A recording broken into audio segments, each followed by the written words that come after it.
Hello and welcome to Network. My name is Spumelele Zondi with your technology and social media news.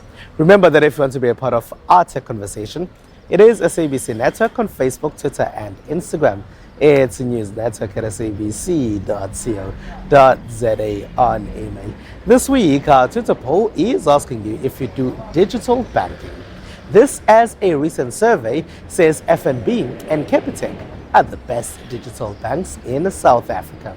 Results of that are coming up later in the program. But first, your technology and social media news.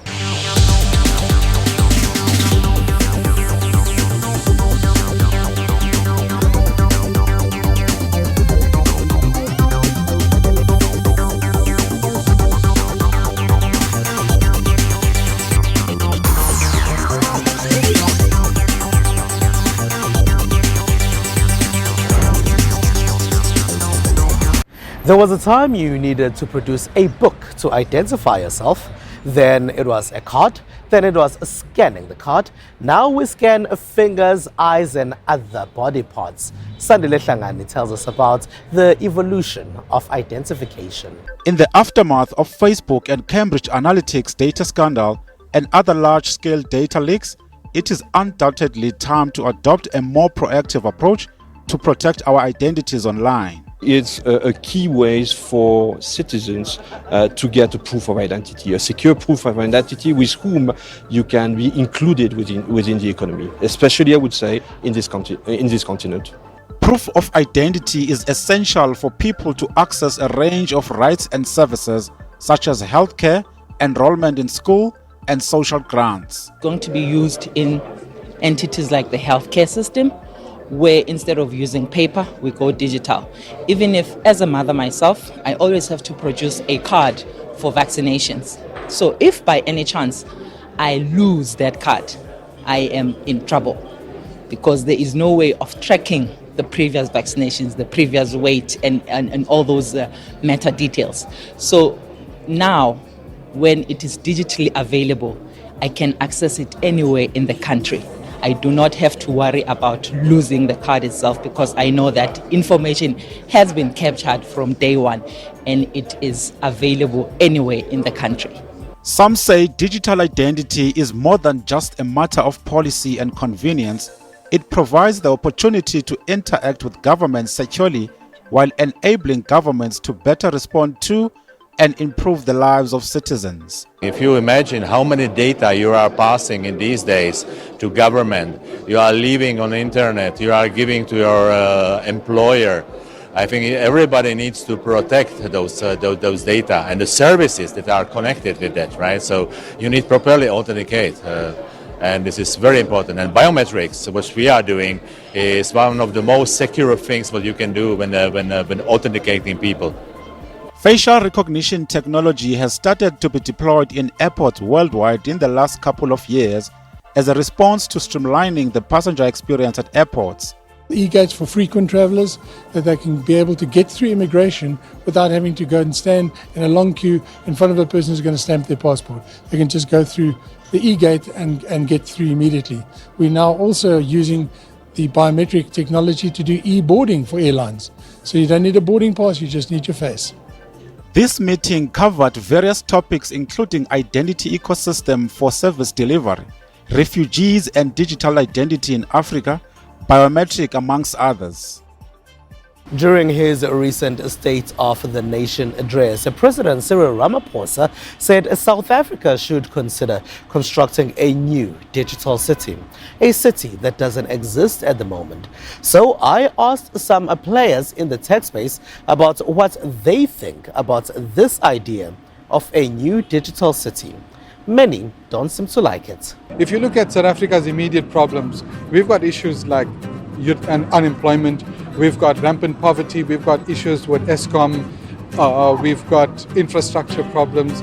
I think personally we should be solving those problems first before thinking of a high-tech city, because I can't really see what's the benefit, the short or long-term benefits of a high-tech city. We're struggling with our connectivity, we're struggling, we've got incubators, some of them not doing well. How about we improve them? We've got an education system that is not ready to complement this city that the president is talking about.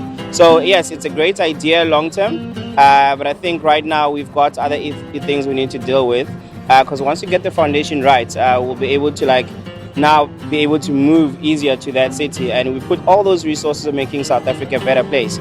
Before we go and just develop a brand new city in the middle of wherever, I think we need to pilot things. I think we need to have zones within cities where we say, okay, this zone there are no cars here, there's this type of commerce here, and these are the requirements, and there's high-speed internet in this whole zone, and we actually monitor that zone and see if it works. Does it work for the people living there?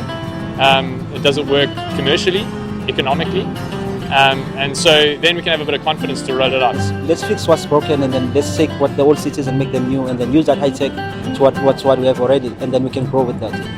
But if we took a group of youngsters, for example, brilliant South African engineers, send them over to China to learn about solar power generation, come back, set up massive solar power plants so that we can, supply the country with clean, cheap electricity. Now, there's a problem that we are actually solving. A lot of the technology that we're talking about is developed in a first world environment. It doesn't translate automatically to a third world environment. I mean, if we can't even keep the electricity on, we've got to start with the basics. Sometimes you need to put two pieces of tech together to create another piece of tech that functions properly. Or you need to touch one thing to make another thing move. These are things that can happen at the Makerspace. I visited the Makerspace at the recent Red Bull Amaphiko event. An important part of Red Bull Amaphiko is this area. Here you see all kinds of tech tools. This is the Makerspace.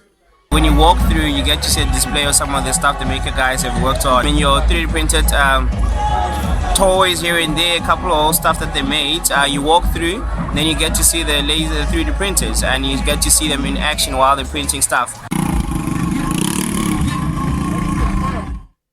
Remember this guy? This is Ayanda Matiba, who was featured on Network recently. He taught himself to assemble recycled junk and turn it into vehicles he plays around with. Red Bull invited him to be part of the Makerspace after he was featured on Network.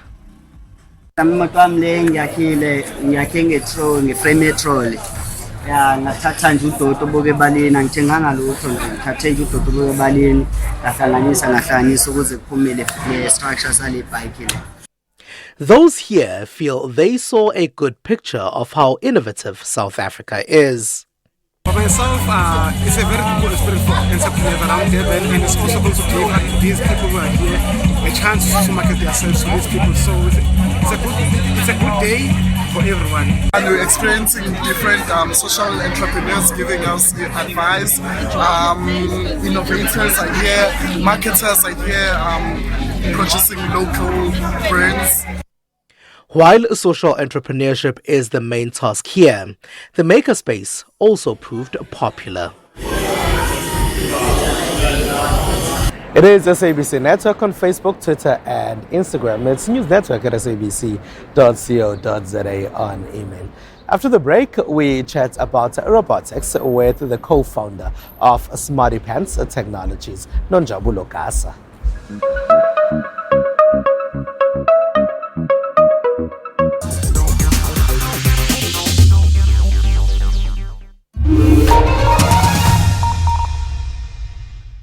The SABC News mobile app is your one-stop digital portal to all the news you need. Stay connected with the latest in breaking news. Watch the SABC News channel along with clips and live streams of all the big news events. And listen to all the SABC News radio stations live, including podcasts and much more. Simply download the SABC News app to your Android or iOS device from either the Play Store or the App Store. SABC News, independent, impartial.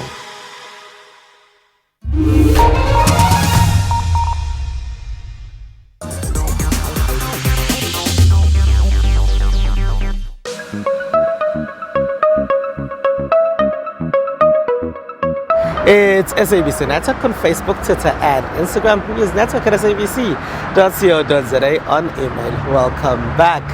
Now, Uber is traveling around South Africa as they provide knowledge about new professions that high school kids can look into. Kids from townships near Durban sacrificed their Saturday so they could play with computers and create robots. Some had never touched computers apart from their parents' phones before. We came here to study and learn about technology, science. We are here to learn about our career and how to build us as young people to make innovative decisions and everything that deals with technology, science. It was very difficult at first because I didn't really know how to use a computer because I don't really have one. But after I started being taught the basics, I really got into it. Uber says they take these initiatives all over South Africa. For this particular weekend, it was Durban's turn.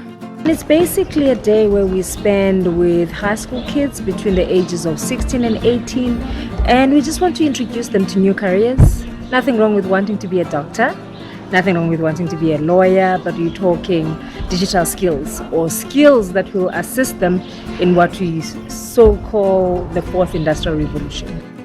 In Durban, Uber partnered with two female-run startups. One is Qhakaza Girl IT. Our main objective is to make sure kids shine. So shine in the sectors of STEM by developing them and providing the necessary support and opportunities available in the sectors. Also continually inspiring children from township communities where they're not privileged or accessed to opportunities where they can walk into a university facility or engage in robotics and technology. Then there's Smartypants Technologies. They expose kids to robotics. Smartypants help them with building robotics. We do coding, we do computer literacy. So it's a combination of things, but most importantly for us is to say, beyond what you know, here's what else you can actually look into as a career. South Africa has a shortage of some of the skills being provided here. The challenge now is how to keep it going beyond this first contact with computers. Smartypants IT is one of Uber's partners in that program. So I'm going to the University of KwaZulu-Natal now to meet up with co-founder of Smartypants Technology, Nonjabulo Gasa. Well, Nonjabulo Gasa, thank you very much for being a part of our network. Maybe if you can tell us where the idea of Smartypants Technologies came from. So Smartypants actually started off as a tutoring company, you know. We were tutoring maths and physics to schools in the Durban North area, and then we moved on to communities in the Umlazi and Kwamashu. And then what we realized is that the learners weren't grasping the concepts. And we then introduced, for example, arms laws. We'd actually connect resistors and actually kind of show them how resistors operate in terms of arms law in the physics syllabus. And then from then on, we just decided to have robotics because I'm in the mechanical engineering field. We just decided that, okay, you know what, let's move from the tutoring aspect. Let's introduce robotics. Was there a problem in the way physical sciences were being taught in schools? I wouldn't say necessarily, it's just that they needed extra classes for understanding concepts. I wouldn't say that the teachers taught them in a bad way. No, we just were the extra help that was there at that time. Maybe if you can tell us about the switch from what you used to do then to what you do now. Okay, so the switch literally happened sporadically. We just decided to introduce robotics. I had robotic kits lying around at home, and I decided, you know what, let me actually teach the kids this, and they actually enjoyed it. And it also introduces STEM skills at an early stage. And we were then discovered by Innovate Durban and Amanda Mate from Qhakaza Girl IT. And after that, everything just blew up. We were then requested by the eThekwini municipality, CASME. We then also did master classes for Uber with Qhakaza and also at the Durban Business Fair. And how do STEM skills help? Okay, STEM skills are currently important. I hate to talk about the fourth industrial revolution because it's a current buzzword, but STEM skills actually help create critical solving skills, problem solving skills that currently are needed. I mean, South Africa is ranked 76 out of 76 in maths and science currently. So introducing these STEM skills at a very young age ensures that by the time they're like, 18, 17, they can just code, it can be the next China, basically, I would say. Can we be the next China, though? If South Africa invests properly in tech, it could happen. It's possible. All right, but maybe if you can tell us about the other stuff that you do outside the program. So, Smartypants, from skills, from robotics, coding, 3D printing skills, disruptive fourth industrial revolution skills, to learners. What we saw is an incoming requests from clients asking for us to prototype. So Smartypants encompasses a lot of engineers as well in the team, and they are qualified. So we would find that people would want to consult with us in terms of automation, in terms of IoT projects, in terms of prototyping using our 3D printer that we have right now. And then after that, we then decided, hey, to be sustainable, we need to actually start producing our own products, because as much as it's a good idea to, always request for funding, in order to be sustainable, you need a sustainable business model. And we then prototyped our very first robotic kit that we are working with Switzerland to launch actually in December when it's Christmas time for the kids. And we're also working on a drone smart enterprise system to solve the agricultural problems that are existing currently. Where do your tutors come from? The tutors are currently coming from the University of KwaZulu-Natal, DUT here in Durban. We also have people coming in from MUT. And we also just launched in Pietermaritzburg. So we are working with the FET, Ngungundlovu FET, and the DUT in Pietermaritzburg, and the UKZN in Pietermaritzburg as well. So they come from all the campuses. So, if I'm a school kid, what do I do in order to participate? Currently, we do not have set classes that we are running. We did last year, but we have put them on hold due to financial restrictions.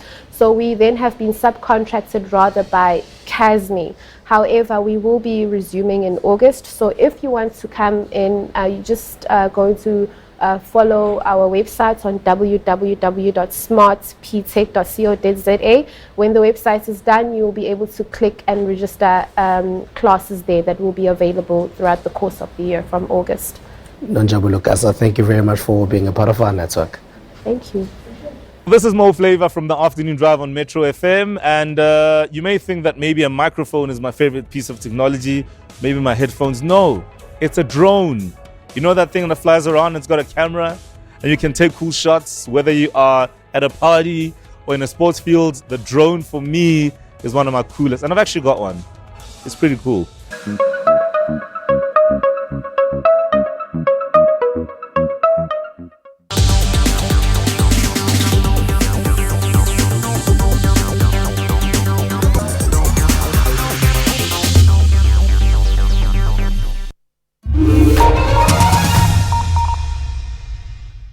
Sarah, who climbed Everest, she arrived here with much jubilation. I took every African with me to the top of the world. Most of the names on the wall are of soldiers who lost their lives in Somalia under the African Union mission in Somalia, AMISOM. In Africa, we have Ubuntu. We need to make more integration. The highlight of Tsitsigama is the highest bungee jump in the world. The main driver of that area is tourism.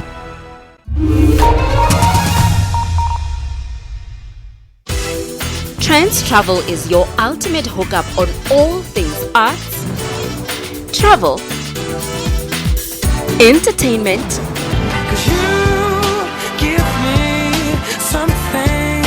and lifestyle. We go far and wide discovering the world's undiscovered wonders. So be sure not to miss Trends Travel every Saturday at 5:30 p.m.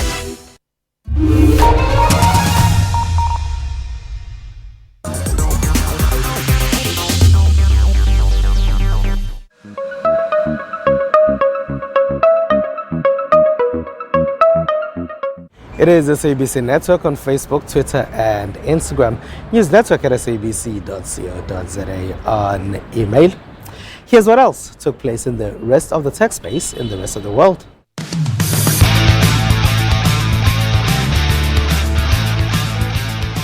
Apple confirmed that it has acquired self-driving shuttle firm Drive AI. Technology news website The Information reported earlier this month that the iPhone maker was considering acquiring the firm as a move to bring aboard some of its engineering talent to boost Apple's own self-driving efforts. Well, I think the car technology will be commodified. The car will be basically a design platform, and it'll be an experience because you won't buy the car, it'll be a service, right? In a future world where customizing the interior of a different vehicle that you're not going to drive, that you're going to use to go from one place to another, then it's all about your digital experience, and that's really a story about marketing and operating systems. And whatever you think, there's no better, bigger company on earth in marketing and operating systems than Apple. And now in London. Scientists at the city zoo are hoping to revolutionize wildlife conservation with a new attraction, a plant named Pete, who takes selfies as he grows. We ran a competition with London Zoo, ZSL London Zoo, and the competition winner was Planty. So the Arabada Initiative and Open Plant hosted this competition to really reach out to the global community to say who wants to help us build a microbial fuel cell. We put it on display here for the public who come into the zoo to really get a sense of what we're doing, and we'll actually take this fuel cell to the Amazon rainforest, to Manu National Park, and we're going to go and place it in the field and really show that plants and bacteria can power electronics.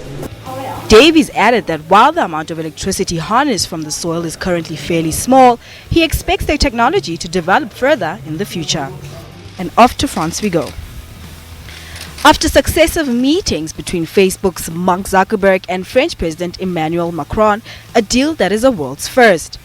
Reuters learned exclusively on Tuesday that Facebook has agreed to hand over data identifying French users who post hate speech on its platform to the country's judges. France's Minister for Digital Affairs, Cedric O, told Reuters, "This is huge news. It means the judicial process will be able to run normally. They are only doing it for France." Discussions between Zuckerberg and Macron on how to best regulate tech giants began last year.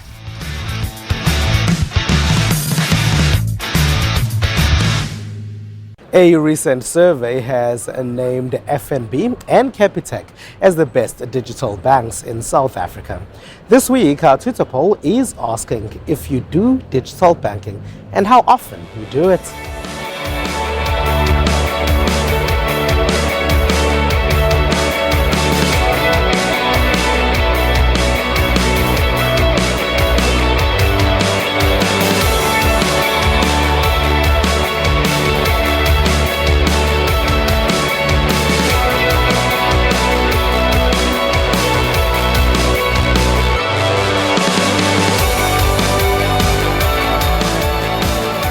That's all we have for you. Find us on SABC Network on Facebook, Twitter, and Instagram. It's News Network at sabc.co.za on email. For me, Spumelele Zondi and the rest of the team right here in Durban, thank you very much for being a part of our network. Have a good one. It's good night.